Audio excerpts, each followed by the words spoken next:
Ladies and gentlemen, boys and girls, children of all ages, welcome to the Knicks Film School Postgame show. I am not Jonathan Macri. I am Shawn for W, and that is Jeff J, the legend. And we are here to break down game 82 of the NBA season, of the Knicks NBA season, a 113-105 win over the, I was going to call it something mean, the Brooklyn Nets. The Flatbush Zombies. Jeff, we made it. We made it through 82 games. Like Mike Breen said on the broadcast, it's a long season. It started in October. It is now April, but here we are. And this game did not matter one bit in the standings. The Knicks had already backed their way into the 3 seed on Friday night. Clearly, this game didn't matter for the Nets. Well, it did matter for the Nets because they're trying to accumulate as many ping pong balls as possible, although I think they're pretty much locked into their plays when it comes toward the draft lottery. But for this game, honestly, the only thing that I had there's two things I wanted to take away from this game. One, make sure none of our rotation guys got hurt. Check. And the other was, let's see how some of these rotation guys do in extra minutes, because this is probably the last time they're going to get some of them are going to get extended minutes. I don't think Landry Shamet is going to play. Well, if Landry Shamet plays 40 minutes in an NBA playoff game for the Knicks this postseason, something went terribly wrong. But for me, the biggest takeaway and what I really enjoy seeing was just Landry Shamet letting it fly. 29 points, 9 of 17 from the field, 7 of 13 from 3. And that matters to me because what have we spoke about? One of the things that this team does not do as much as it did last year, and that's putting up threes. 27th in 3-point attempts this season. And we've all lamented the loss of Donte DiVincenzo because he was a guy that would put it up if you gave him a sliver of space. And while I'm not going to say that Landry Shamet is Donte DiVincenzo, nor will I say that he will play as big of a role as Donte DiVincenzo did in last year's playoffs, someone who can put it up will be needed in these playoffs. We talk so much about has Landry Shamet, Jeff and I spoke about this, like, has Landry Shamet earned the Frank Ntilikina Memorial minutes at the end of the first half?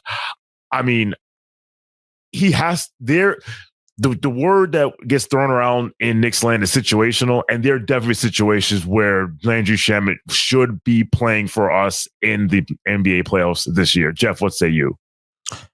Well, first off, shout out to the chat who said Macri load managed today and is getting ready for the playoffs. So he said, yeah, 82 doesn't matter, so I'm out of here. So shout out to y'all. I agree with you 100%. I think this game mattered to Landry Shamet because he's had a John Wick level of focus these last 10, 15 games. He's shooting 60% true shooting percentage and over 40% from 3. He is one of the few people on the squad who's gotten better over this month of the season, along with OG, Mitch showing that he's been healthy.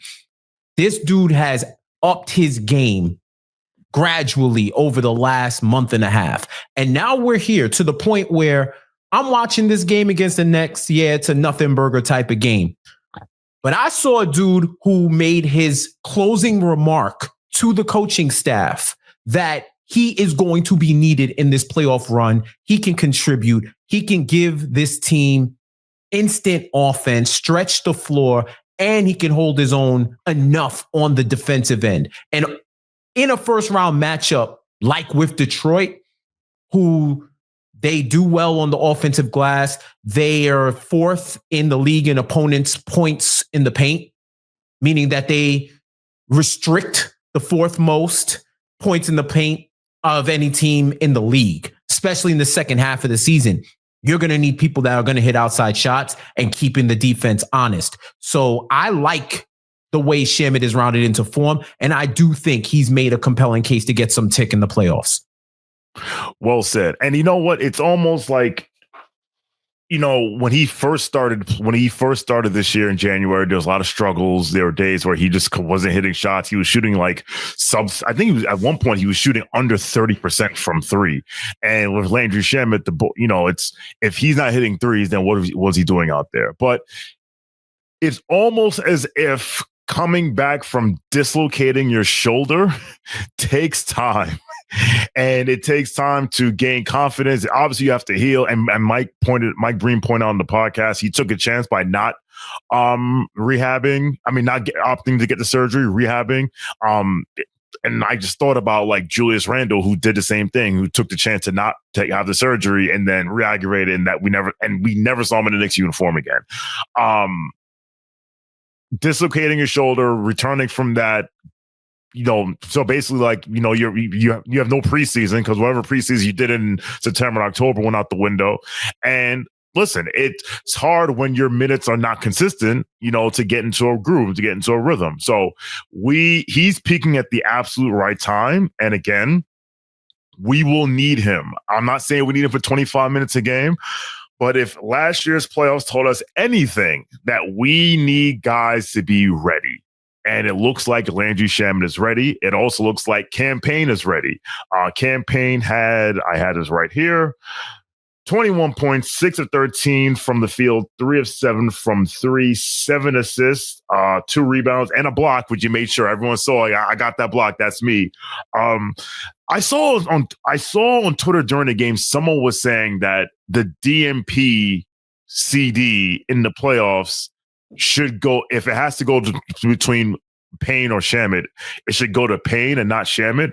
And I say, why not both? Why can't they both play? Like, yes, teams shorten their rotation. Yes, Tom Thibodeau shortens rotation in the playoffs.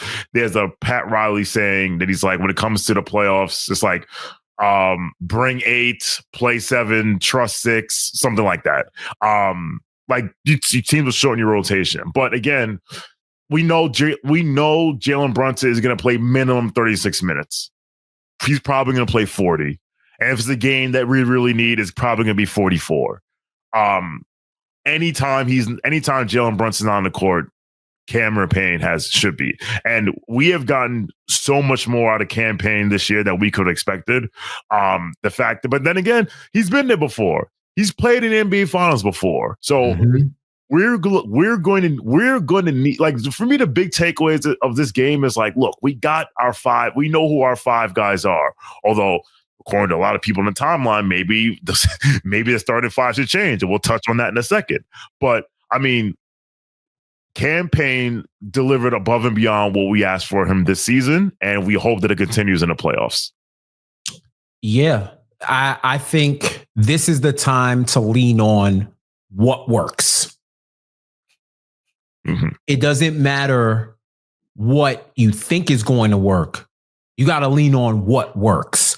You have to be able to adjust your game plan in the playoffs to the situation and not to theory, because the second season is a totally different animal than the regular season. And I'm team regular season does matter. I believe that wholeheartedly. But I also believe you practice in the regular season and you go through these reps to be ready for postseason play. And that's the one advantage that the Knicks have over a lot of teams in the postseason is collectively and individually, they have tons of playoff experience. They've seen different types of situations. They know when it calls for you to be more aggressive, to switch up, to lean on one player, to disperse it to the rest of the team. They've been battle tested, and it has to mean something. And when you have 2 guys who were a part of various teams that have made the playoffs and have played with a bunch of great players and have had highlight moments in the playoffs themselves, you have to lean on those guys. Now, are we saying lean on them for 30 minutes? Nah, I don't think so. But I do think when you have to hold a lead or when you have to get back in the game, these are the guys that can help give a spark off the bench. Like I remember that OKC game in Madison Square Garden where it was, who was it? It was Minnesota. when it was Rob Dillingham and Cam Payne going band for band to the point where Chris Finch switched the defensive assignments. And everybody's like, yo, man, it's Rob Dillingham and Cam Payne going at it. Let them guard each other. Like, Finch, stop coaching. Let's play basketball. This is the type of spark that Cam can give you. This is the type of spark that Landry can give you. And I think you need both of their skill sets. You're going to need them at some point. Take it from somebody who watched Cam Payne up close during the Sixers series. I was sick watching that knuckleball go up from 3 and him talking his talk and doing all of his emotes. I was sick, but right. Oh, that wasn't last year. I just wanted an excuse to do that. Shout out to Cam Payne and shout out to James Edwards III, right? For going on the timeline saying, yo, I'm not snitching, but I believe I just saw Cam Payne do the grenade celebration. And New York Basketball quote tweets him with the actual video. And I was like, brother, you got to say someone. If you try not to snitch, don't snitch. That is an indictment. So that was hilarious. But we all did see it, as he pointed out. So this is the type of spark that he can inject, and you need that in the playoffs. I don't care what you think about Cam Payne. If you think he's a plus player, if you think where I agree with Macri when he says that Cam Payne on a minimum deal, you can't find too many other players that have given this much value in relation to the contract that they signed. Agreed. They're going to need them in the playoffs, man. They're going to need these guys at some point to do something. And I look at other teams and I say, they're not too good to try other players to build a spark. Why not this team? And this goes into the playoffs and what's going to matter and how this team is able to adjust to the second season. This 24-25 team, not historically, this team here, how are they going to adjust? Are they going to limit the mental miscues? What is their mindset going into this one? And how are they going to handle business? Absolutely. Speaking of, we spoke about guys who should not get DNP CDs in the playoffs. There's one guy today who was a plus 19 today, shot 8 of 18 points, that if we see him play in the playoffs, something probably went terribly wrong, and that is Precious Achiuwa. Precious is I think it's fair to say he's a limited player. There's certain things he does well. There's certain things he does not so well.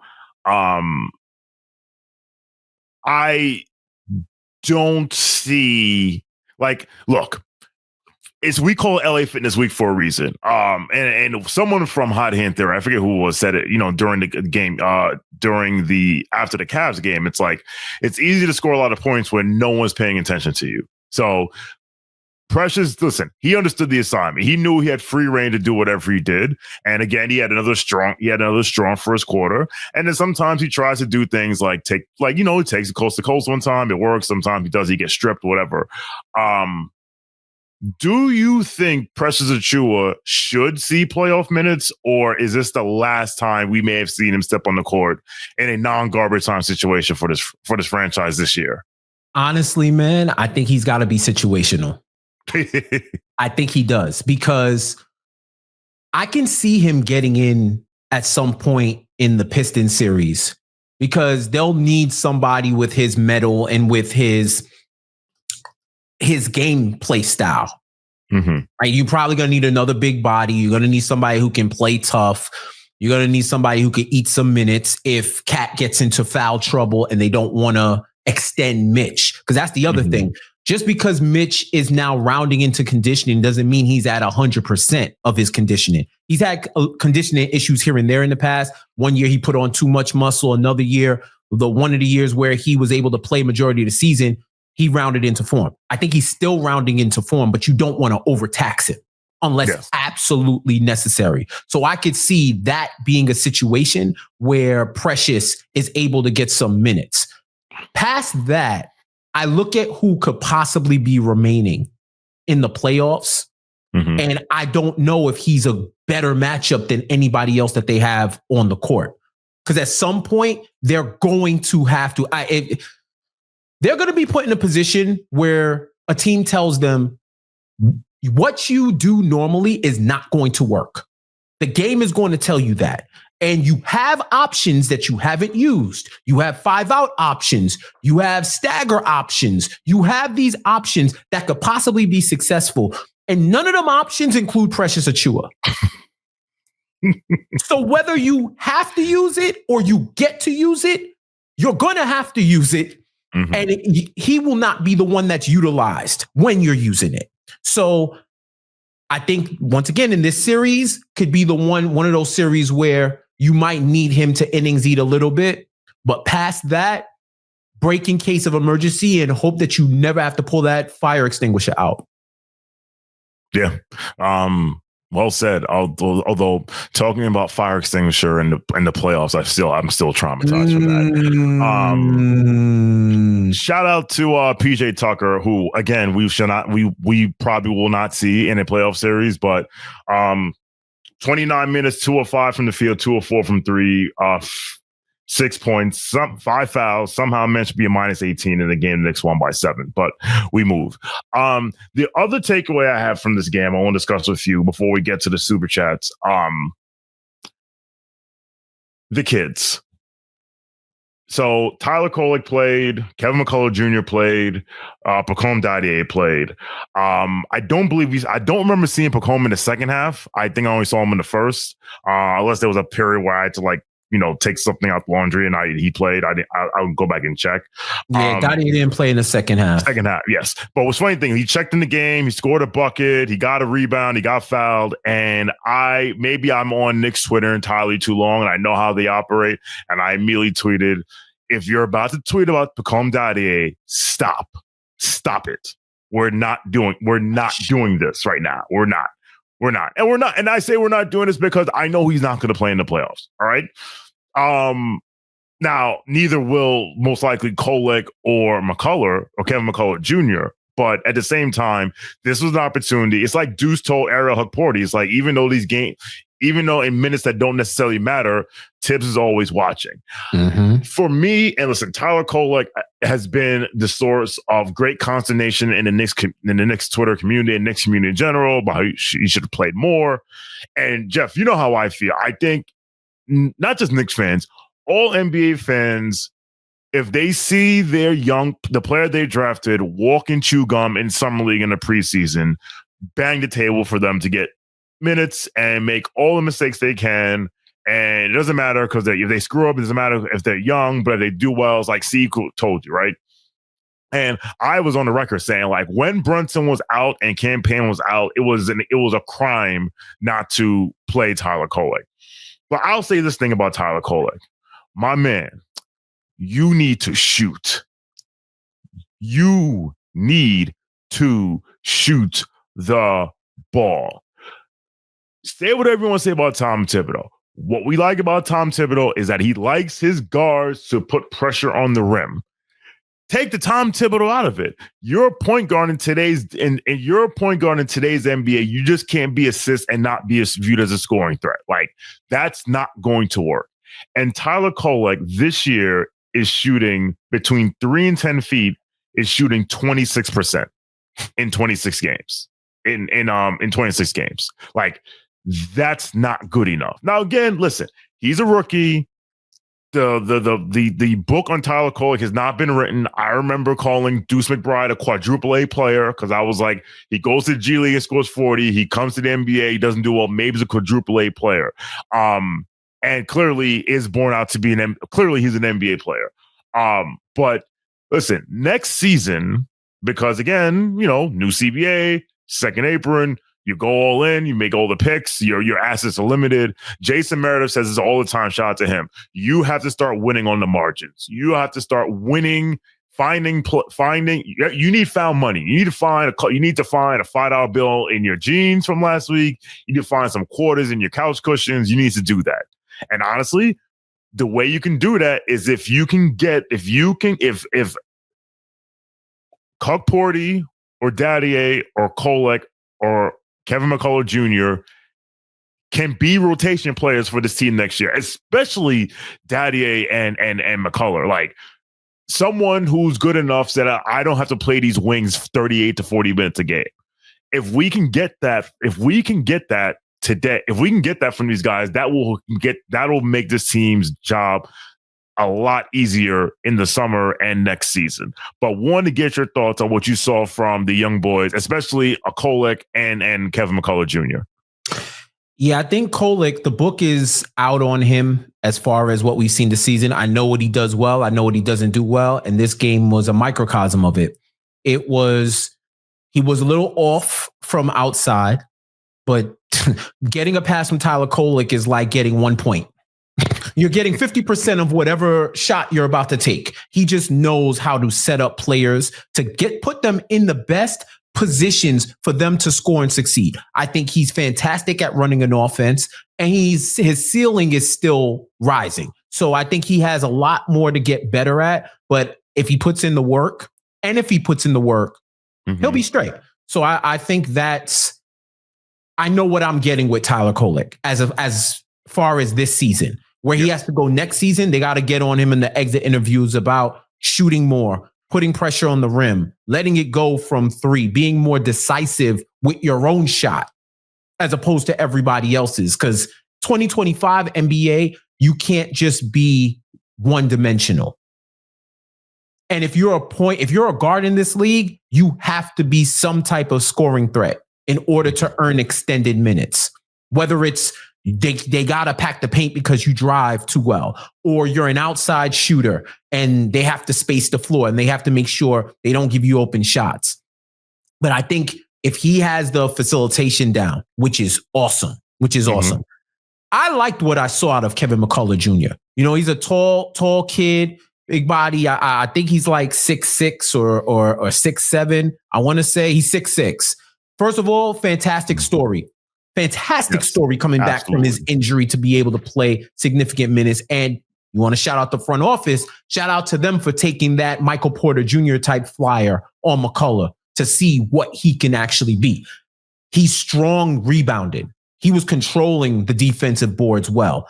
It didn't look like he was really looking for his shot, but he has something there. I think that guy out of everybody has the highest upside of the potential draft picks, of the draft picks that they have this season, though, the rookies. I like what I saw from Huck Porty. I really wish he did not tear his meniscus, because I feel like he would have been getting significant minutes, especially in this stretch with Brunson out. Mm-hmm. But I like where Huck Porty's going. He's still a project in a sense, but he has the instincts already, which I think is difficult to teach the older that these players become. But he has them already. Now he just has to work on the fundamentals, and that dude could be out of here. I've been on record saying that I like Hakeem Dadier's game. He does give me French KD in the smoothness in which he moves with the ball, the dribble. Mm-hmm. You could tell KD is his favorite player, or at least one of them. You could tell in the way that he plays his game. And I feel like that's another project that could reap benefits. And to your point, Shawn, even more important than having potential innings eater rotation minutes that will not cause a drop off in production and at certain points elevated against opposing benches, you develop potential trade pieces down the road. Yes. Best case scenario, you got stars in the making that you can develop and keep in house. The OKC Thunder theorem. You end up like the Thunder, or you have pieces that you can trade. Just like how the Knicks had two rookies in their system, two kids, IQ and RJ, that they were able to trade for OG Anunoby and immediately raise the floor and ceiling of their franchise. So more important to me than just the rotation piece is the fact that you are building in the present and for the future. And I think that's where a lot of these teams are going to have to cook with this second apron world. It ain't going to be no more. We're just going to sit back and wait for the free agent buyout market heap and mix and match and grab bag it all. You're going to have to develop players. So I think the Knicks are ahead of the curve there, which is another reason why a lot of them, I know people get on the picks with McHale and all of them. This is the development part. You develop these guys, you don't got to worry about at least 25 and 27 because you'll have guys that have been developed and that can reap immediate rewards in the immediate future. Absolutely. Listen, Pacome Dadier played 17 games this year. I mean, none of them really matter except for like a few in the beginning of the season. I'd like to remind everyone that there was this player who, like Pacome Dadier, is 6'7", that in his rookie year under Tom Thibodeau, he scored 2.6 points per game and he shot 18% from three. And that player is Jimmy Butler III. Now, I am not telling you that Pacome Dadier is going to be the next Jimmy Butler. But what I am telling you is that I would not write off any of these kids just yet. At the same time, I'm not going to bang the table that they should get like the Kevin Knox treatment, get 30 minutes a game, do whatever the hell they want, and with no recourse. Corner boy, shout out to Kevin Knox, like the way Cam Reddish, but shout out to Kevin Knox, man. Like I wonder what his career looks like if he was drafted by the Leon Rose Knicks, but obviously we'll never know. Last thing I will say before we wrap up, today, because this game didn't matter, and because since this game didn't matter, I placed 2 bets on a Nets player today, Drew Timme. I bet him to get 9.5 over 9.5 rebounds, and I bet him to hit 2 threes. Drew Timme finished with 8 rebounds. He hit his first 3 in the first quarter, and then proceeded to miss the other 5 that he took. And that's why it's called gambling. And a couple of them rimmed out too. Yes, the couple of them rimmed out too. That's why it's called gambling, kids.